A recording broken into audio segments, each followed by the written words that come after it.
Halo, selamat malam pemirsa TVRI dimanapun Anda berada. Tahun baru, KUHP baru. KUHP dan juga KUHAP baru ini berlaku sejak awal Januari 2025 atau tanggal 2 Januari 2026 maksud kami. Nah, pemerintah juga menyebut bahwasanya aturan pembaruan hukum pidana nasional hasil karya anak bangsa sendiri ini menggantikan KUHP lama, warisan dari kolonial Belanda. Nah, ada yang mengapresiasi tapi ada juga yang kemudian menilai Indonesia darurat hukum. Penerapannya ini menuai perdebatan publik seperti halnya mengecam kebebasan masyarakat, lalu juga terlalu masuk ke ranah privasi dan berpotensi meningkatkan kriminalitas. Nah, sejumlah pasal juga dinilai berpotensi menimbulkan multitafsir dan membatasi ruang kebebasan berpendapat.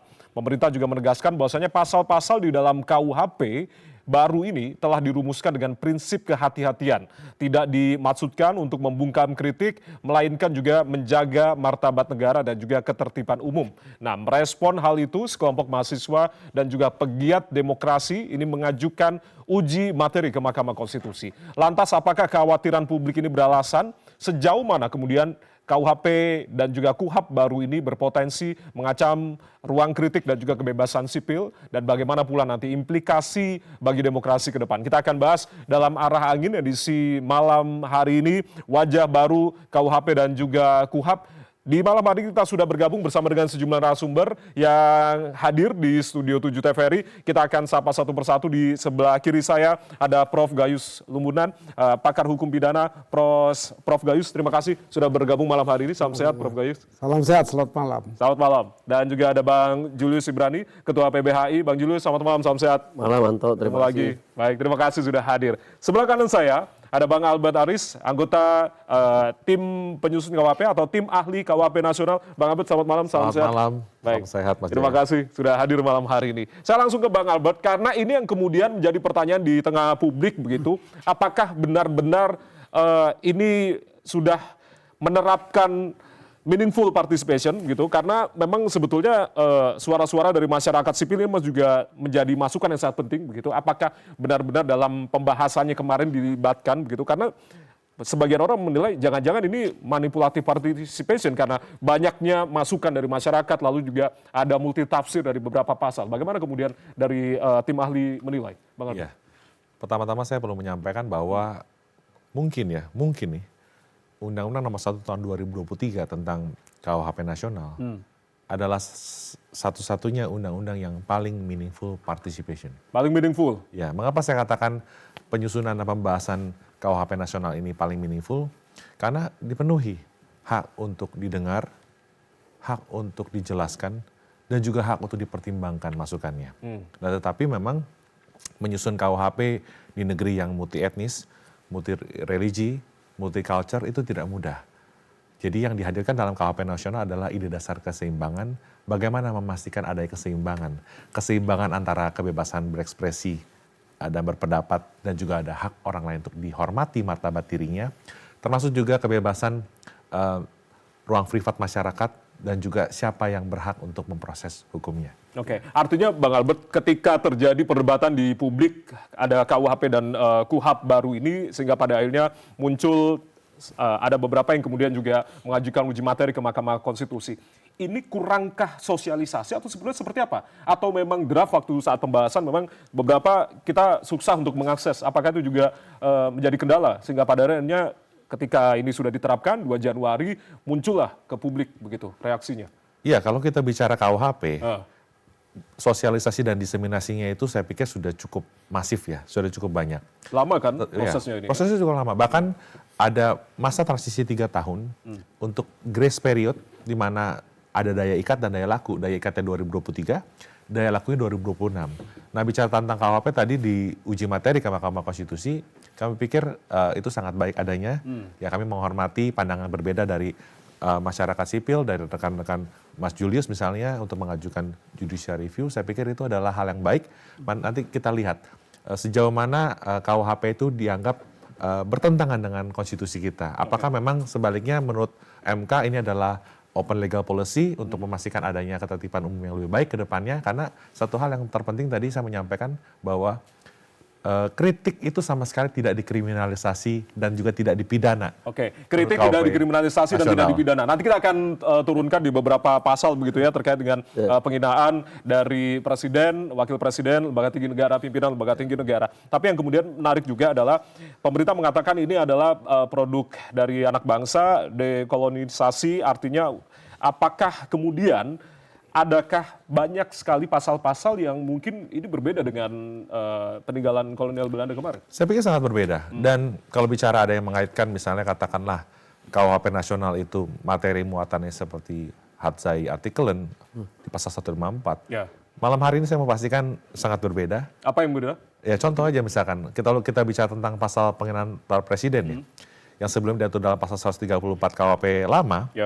itu deliknya delik biasa. KUHP lama. Ancaman pidananya di atas 5 tahun, 7 tahun penjara, berat. Deliknya delik biasa, setiap orang yang mengatasnamakan kepentingan presiden boleh melapor, tidak ada penjelasan apa ini maksud dengan penghinaan, kemudian tidak ada alasan penghapus pidananya. Seperti yang bisa kita temukan misalnya dalam pasal 218 KUHP nasional, bukan penyerangan harkat dan martabat diri presiden kalau itu dilakukan untuk karena terpaksa membela diri atau untuk kepentingan umum. Jadi memang sejumlah perbedaan tersebut dengan mempertimbangkan 3 putusan MK, disusunlah, direformulasilah pasal-pasal yang berkaitan dengan kebebasan berekspresi dan berpendapat yang dijamin justru dalam KUHP nasional. Oke, karena sebelumnya kan ini sudah dicabut oleh MK begitu di tahun 2006 kalau tidak salah, sehingga pada akhirnya muncul lagi begitu. Artinya agar tidak multitafsir harus dijelaskan dulu Bang Albert, antara penghinaan, mana yang termasuk penghinaan, mana yang masuk kritik. Iya, jadi yang menarik Mas, MK betul, saya betul mengakui bahwa Mahkamah Konstitusi melalui putusan MK nomor 13/22/2006 betul sudah menganulir pasal 134 Ya. KUHP lama. Tetapi kita nggak boleh lupa, dalam pertimbangan hukum yang mengikat, ratio decidendi, justru MK dalam putusan tersebut menganggap perlu ada pembedaan antara penghinaan kepada presiden sebagai personnya dan penghinaan presiden itu sebagai dalam kapasitas sebagai pejabat atau als absdrager. Jadi MK sebagai the final interpreter of constitution pun sudah membedakan antara penghinaan terhadap warga negara biasa dan juga penghinaan terhadap presiden sebagai pejabat. Tapi kan ada juga pertimbangan terkait dengan ini jabatan, apakah kemudian jabatan ini bisa diartikan merasa terhina begitu? Nah, maka dari dalam itu, pertimbangan MK? kalau kita perhatikan substansi dari pasal 218 itu yang seringkali kita kenal dengan istilah pasal penghinaan presiden, Ya. nomenklaturnya itu adalah tindak pidana penyerangan harkat dan martabat diri presiden. Oke, Jadi bukan memang penghinaan artinya? bisa ditafsirkan sebagai penghinaan, penistaan atau ditafsirkan. pencemaran baik, tetapi nomenklatur yang digunakan adalah memang diri. Oke. Melekat itu, Mas. Kenapa saya patut katakan melekat? Saya ambil beberapa contoh mungkin, ya, Mas Monejen, Prof, dan Mas Julius. Kalau kita lihat di pasal 218, itu ada pasal 217. Setiap percobaan penyerangan yang nuansanya seperti penganiayaan, baik dalam KUHP lama maupun KUHP baru, itu dibedakan loh. Kemudian kita mau lihat lagi, misalkan contoh percobaan untuk menghilangkan nyawa presiden atau wakil presiden, sebutlah pasal makar. Itu pun dibedakan dengan percobaan untuk melakukan pembunuhan berencana. Jadi memang pembedaan ini dimaksudkan untuk memastikan memang keadilan dan penerapan hukumnya itu akan berbeda-beda. Oke. Gitu ya. Tetapi berita baiknya kan gini, sekalipun perbuatan itu adalah penghinaan kepada presiden, kalau presiden tidak mau mengadu, nggak akan ada proses hukum. Jadi menarik kemarin, ini saya tidak ada maksud apa-apa tentunya, ini saya sengaja tampilkan ini. Oke. Ini Ini menurut akan hemat lagi saya, rame ya? lagi rame banget ya Mas Julius. Julius. Pendapat dari Wapres itu sangat menarik. Dikatakan bahwa nggak usah lapor, kata Mas Gibran, kritik itu biasa. Oke. Itu Bagian dari kritikan. evaluasi. Iya. Bagian dari evaluasi. Kalaupun itu dianggap sebagai penghinaan, Heeh. kalau presiden dan wakil presiden tidak mau menggunakan haknya untuk membuat pengaduan, maka tidak akan pernah ada proses hukum. Oke, tapi kan ini kan juga ada hak juga dari presiden dan wakil presiden untuk kemudian menggunakan haknya. Itu yang kemudian dikhawatirkan, sehingga pada akhirnya masyarakat juga khawatir nih untuk kemudian melakukan kritik, harus jelas juga artinya kritik dan juga penghinaan secara pribadi begitu ya Bang Albert ya? Iya, betul kan ada kekhawatiran nih, kalau misalkan presiden membuat pengaduan atau tulis surat lah pengaduan itu, ada pandangan yang mengatakan nanti rekan-rekan Polri, rekan-rekan kejaksaan itu seolah-olah sebagai bawahannya akan sangat segan lah, ibaratnya kurang lebih gitu kan. Tapi kan kita nggak boleh lupa, Mas, bahwa kita ini negara hukum, kita ada lembaga yudikatif untuk menguji apakah materi muatan dari perkataan tersebut itu kritik atau delik. Kalau kritik tidak bisa dipidana. Tapi kalaupun itu delik, bukan merupakan penyerahan harkat dan martabat presiden, kalau dilakukan karena terpaksa untuk membela diri atau untuk kepentingan umum yang tadi saya sampaikan. Baik, ini menarik juga karena ini juga berkaitan dengan beberapa aktivis atau juga teman-teman yang kemudian juga ditahan pada momen demonstrasi Agustus lalu, itu yang kemudian nanti akan kita ulik lagi ke Bang Albert. Tapi Bang Julius, Anda melihat bagaimana apa yang kemudian diungkapkan ini terkait dengan pasal penghinaan atau martabat dari presiden dan juga wakil presiden tadi? Ya, satu kata kunci dekolonisasi itu justru tidak terbukti ketika terjadi personifikasi dari jabatan kepada personal si pejabat itu sendiri. Nah, disitulah terjadi yang namanya kolonisasi. Ibarat seperti raja dan ratu zaman dulu, l'État c'est moi, negara adalah saya. Personifikasi terjadi. Jadi di dalam konstruksi defamasi itu, karena dia kaitannya dengan personal, maka dia tidak boleh digabungkan dengan jabatan apapun. Itu yang pertama. Sehingga ketika ketika diatur defamasinya kaitannya dengan jabatannya, maka di situ terjadi multitafsir. Nah, multitafsir ini yang tidak boleh. Kenapa? Sekarang kita lihat apakah materi tadi yang disampaikan Bang Albert itu ada di dalam pendidikan aparat penegak hukum kita dan secara detail dibahas? Tidak. Sementara aparat penegak hukum kita diberi kewajiban untuk tidak boleh menolak laporan. Dia harus memproses. Betul, dalam kasus Haris Azhar misalnya ada pejabat namanya Luhut Binsar Panjaitan, kemudian dikritik lewat riset dan kemudian YouTube. Haris Azhar kemudian harus menjalani proses hukum. Kita ketika itu mendapatkan satu majelis hakim yang betul tadi Bang Albert bilang, dia objektif kemudian menyatakan bahwa tidak bersalah. Tetapi during the process, kalau kemudian penyidik Polda, kalau kemudian penuntut umum tidak memberikan diskresi untuk tidak ditahan, maka Haris Azhar harus ngandang itu, dia harus ditahan. Ketika dia ditahan, kemerdekaan dirinya hilang, maka berapa banyak haknya yang hilang. Artinya apa? Untuk menunggu proses itu membuktikan kritik atau delik, karena ada perspektif yang berbeda mengenai defamasi, bahwa defamasi bisa dikenakan, bisa dipersonifikasi ke dalam jabatan, di situ sudah timbul kerugian bagi masyarakat. Tentu kita paham yang namanya pejabat public expose dari keseluruhan hak yang dia miliki itu sudah menjadi tanggungan rakyat, ada pajak rakyat. Karena pejabat publik juga kan? Betul, maka tidak boleh lepas dari kritik rakyat sebagai bagian pengawasan. Nah, adapun misalnya soal delik siapa yang mengadu, kaitannya dengan legal standing segala macam, itu pun harus dibahas ketika diproses. Bukan di depan menerima laporan. Dan itu tidak boleh menerima laporan, kamu tidak ada legal standing, saya tidak terima laporan kamu. Tidak boleh. Itu menjadi materi di dalam pemeriksaan awal penyelidikan. Artinya harus berproses dulu. Nah, di situ letak satu dampak ketika personifikasi itu terjadi dalam konteks penghinaan atau defamasi. Nah, kami katakan selalu bilang begini, itu secara teori, secara fakta. Saya pernah riset, Mas Jaya, 2012 ke 2015 lalu nyambung 15 ke 18. Penggunaan pasal-pasal defamasi itu selalu menggambarkan problem dalam konteks filsafat namanya strukturalisme klasik. Artinya yang melapor selalu mereka yang punya power. Power dalam kaitannya dengan jabatan, power kaitannya dengan modal, power kaitannya dengan pengaruh. Gitu. Sedangkan yang dilaporkan dan kemudian masuk penjara adalah selalu buruh dengan upah murah, orang-orang bawahan gitu, pekerja-pekerja kasar, aktivis mahasiswa dan jurnalis kritis. Dari strukturalism gap itu kita bisa lihat bahwa defamasi ini dikaitkan lalu dipersonifikasi ke dalam jabatan adalah sebuah pisau yang amat sangat tajam ke bawah tapi dia tumpul ke atas.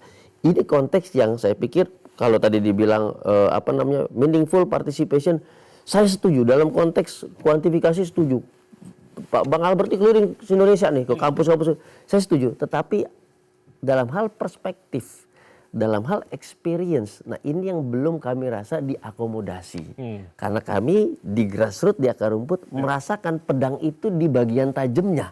Gitu. Sedangkan pejabat-pejabat penyusun ini di kelompok power yang di bagian tumpulnya. Jadi dia tidak bisa melihat sisi tajamnya. Nah ini yang harusnya dipertajam dalam mendefinisikan meaningful participation, bahwa there is another side that we need to consider. Nah itu yang belum kami rasakan, dan saya pikir pasal-pasal ini kemudian masih bisa digunakan nggak ke depannya? Amat sangat masih bisa terjadi. Kasus hari ini Panji, kita setuju itu komedi berbayar bahkan gitu ya, jadi nggak ada kaitannya dengan pidana. Bahkan ada kesalahan Panji ketika ngomong ada pegawai Kejaksaan Agung korupsi 1 triliun, padahal yang dia maksud pegawai Mahkamah Agung. Tapi kita tahu kesalahan-kesalahan itu adalah konteks komedi, konteks kritik, konteks lucu-lucuan. Nah, pertanyaannya, apakah penegak hukum memiliki kepala yang sama dengan kita? Apakah penegak hukum itu berada di sisi pisau yang tajam atau pisau yang tumpul? Nah, ini pentingnya rantai komando nanti. Agar tidak terjadi multitafsir juga antara penegak hukum. Yes, akhirnya apa? Akhirnya kita bersandar pada politik hukum di dalam penegakan hukum itu sendiri. Karena tadi ada pengalaman, ada tafsir yang berbeda, ada perspektif. Gitu Mas ya. Agar tidak ada tafsir yang berbeda artinya Prof. Ini kan ketika nanti pelaksanaannya dan nanti akan berlangsung begitu. Apa yang kemudian harus diperlukan? Peraturan tekniskah atau seperti apa yang kemudian juga pemahaman secara keseluruhan? Tafsir itu memang sulit untuk dipastikan ya, namanya juga tafsir. Tapi kalau saya melanjutkan percakapan sebelumnya tentang bagaimana dugaan pelanggaran oleh pejabat tinggi negara, pejabat tinggi tertinggi ya Presiden. Ada 2 hal sebenarnya kita mengukur kesalahan itu. Yang pertama, apakah itu delik atau perbuatan pidana dari seorang presiden atau orang yang menjabat sebagai presiden. Kedua, memang ada kesalahan yang tidak ringan, unprofessional misconduct. Nah ini 2 hal ini berbeda, tetapi dekat-dekat juga. Bahkan bisa diberhentikan sebagai presiden kalau di-impeach terhadap unprofessional misconduct tadi. Banyak contohnya. Ya, Presiden Amerika pernah begitu dengan pengakuan dan sebagainya kemudian selesai. Maksud saya adalah untuk menentukan yang mana presiden boleh diajukan dalam sebuah perkara. Itu tentu diperlukan penelitian yang lebih dalam dan tinggi ya, dan harus satu sosok yang betul-betul mempunyai kedudukan yang selain objektif, tapi juga dia mempunyai keteguhan, keberanian ya. Banyak contohnya. Kalau kita katakan seorang hakim agung Belanda misalnya Tavener, dia mengatakan saya nggak perlu undang-undang, yang perlu hakim yang jujur, jaksa yang baik, kemudian advokat juga yang baik. Nah, itu kira-kira akan saya berikan hukuman yang adil. Nah, itu salah satunya. Tapi saya ingin mengatakan pengadilan tidak berhak mencampuri urusan pelanggaran etik. Artinya kalau presiden etik termasuk kaitan dengan kekeluargaan, hubungan perempuan dan laki misalnya, itu juga bisa di-impeach. Jelas di aturannya di konstitusi kita diatur itu, membocorkan rahasia dan sebagainya. Nah oleh karena itu pandangan saya ketika saya menyampaikan di kesempatan ini, saya memerlukan sekali pandangan tentang apakah perlu mahkamah etik di samping mahkamah hukum. Ya. Mahkamah etik ya Pak? Iya. Karena jadi tidak masing-masing memiliki aturan menguji unprofessional misconduct tadi, tapi satu. Tentu ukurannya, presiden menteri yang melanggar diukur di mana. Apakah dia delik yang dilanggar ataukah etik sebagai jabatan yang dilakukan tidak dengan niat jahat tapi mengakibatkan sebuah kerugian, bisa negara, bisa individu. Nah oleh karena itu bagi saya ukurannya adalah bagaimana undang-undang ini dikenakan. Undang-undang dikenakan kepada apa yang dilakukan oleh pejabat tinggi negara atau pejabat negara. Ini kira-kira. Tapi saya akan melanjutkan lagi tadi bagaimana sebuah undang-undang yang baru lahir itu mempunyai implikasi, mempunyai dampak. Bagi saya undang-undang itu tidak pernah lahir sempurna ya. Tidak ada di dunia ini undang-undang yang bisa lahir yang sempurna. Tentu ada cacat di undang-undang atau ada lubang yang bisa digunakan secara salah. Nah ini bagaimana sebenarnya pembuat undang-undang yang punya kompetensi bagus itu harus netral. Netralitasnya tinggi sekali ini. Tidak ada kepentingan apapun, politik maupun yang lain. Nah oleh karena itu perlu ukuran-ukuran untuk mengukur seseorang telah melanggar undang-undang apa, apakah itu undang-undang etik tadi atau undang-undang hukum atau delik. Nah ini bagi saya ukurannya di situ. Saya mengambil pendapat seorang pakar dan kepakar digunakan ya, seperti saja Philips Nonet dan Selznick. Dia membagi 3 itu untuk mengukur undang-undang yang bisa digunakan dan tidak ada salahnya. Tapi itu melihat tempus dan lokusnya. Bagaimana undang-undang yang represif itu diperlukan. Kita sebelum kita merdeka sudah menggunakan itu, represif ya. Semua ditangani oleh militer ya, Laksus, Kokamtib, segala macam seperti itu. Apa salah? Saya pikir tidak. Karena waktu itu diperlukan itu. Kemudian kita berubah ya, kalau saya hitung di zaman Pak SBY kalau di Indonesia ini. Itu sudah undang-undang yang bersifat otonom. Otonom itu hanya pada undang-undang saja.